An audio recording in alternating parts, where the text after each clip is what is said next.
The night Mia Thompson never expected to witness was the one where her boss, the intimidating, impossibly controlled CEO, Ethan Grayson, stood shivering on her doorstep at 2 a.m., clutching his sleeping 6-year-old son and whispering words she never imagined hearing from him. "Can I slip under your blanket?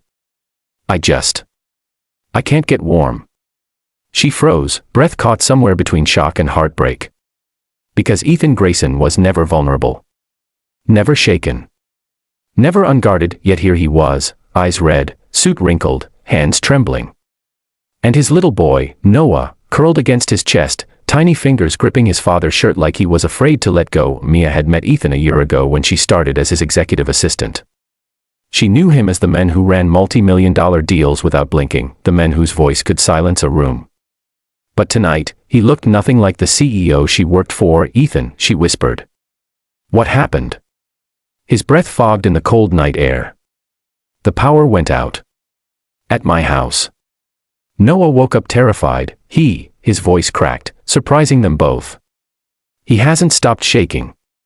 That's when Mia noticed it. Noah's lips were blue. "Oh my God. Get inside, now." She ushered them into her tiny apartment, flicked on the heater, and pulled the thickest blanket she owned from the couch. Ethan lowered himself with Noah into the corner, holding his son close but still shaking himself. Mia wrapped the blanket around them both.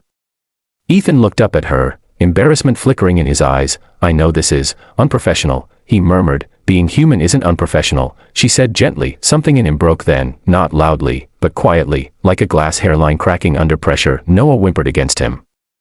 Ethan held him tighter, and Mia watched, heart twisting, realizing this man, this controlled, aloof, unreachable CEO, was a father terrified of failing his son. For the first time, she saw the truth behind the perfect suits and flawless meetings. Ethan Grayson was lonely. Lost. Exhausted, and tonight, he had no one else to turn to. As the heater finally warmed the air, Ethan sighed deeply, eyes closing as tension drained from his shoulders. "Mia, thank you," he whispered, voice hoarse. "I didn't know where else to go." "You came to the right place," she replied softly, but neither of them knew that this night, this unexpected, fragile moment, was only the beginning of a bond that would test them, heal them, and change everything they thought they knew about love. The next morning, sunlight streamed through Mia's curtains, casting gentle light over a scene that made her heart soften instantly. Noah was curled in her oversized hoodie, finally asleep without fear. Ethan, hair ruffled, suit jacket tossed aside, was sitting at her small kitchen table, head in his hands, and he was crying, not loudly. Not dramatically, just quietly. Like a man who had held everything in for too long. Mia moved toward him. "Ethan."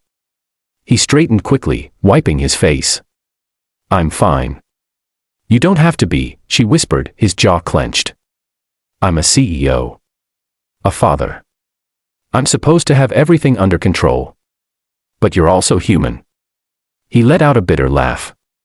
"I wasn't prepared to raise Noah alone. I wasn't prepared for any of this." Mia sat across from him. "What happened last night?" He took a shaky breath. "Noah keeps having nightmares. Since his mom left, he doesn't sleep unless I'm right beside him. But last night, when the power went out, he panicked. And his voice cracked. I froze. I didn't know how to comfort him. I didn't know how to be enough." Mia reached across the table, placing her hand over his. "You are enough," she said quietly. "You're just carrying all of this alone." He looked at her then, really looked.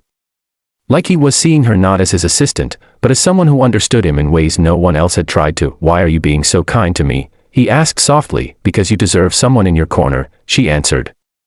"Everyone does." Ethan swallowed hard. "I'm terrified, Mia," he whispered. "Terrified I'm failing my son." She squeezed his hand. "If you were failing him, you wouldn't have shown up at my door in the middle of the night. You would have pretended everything was fine.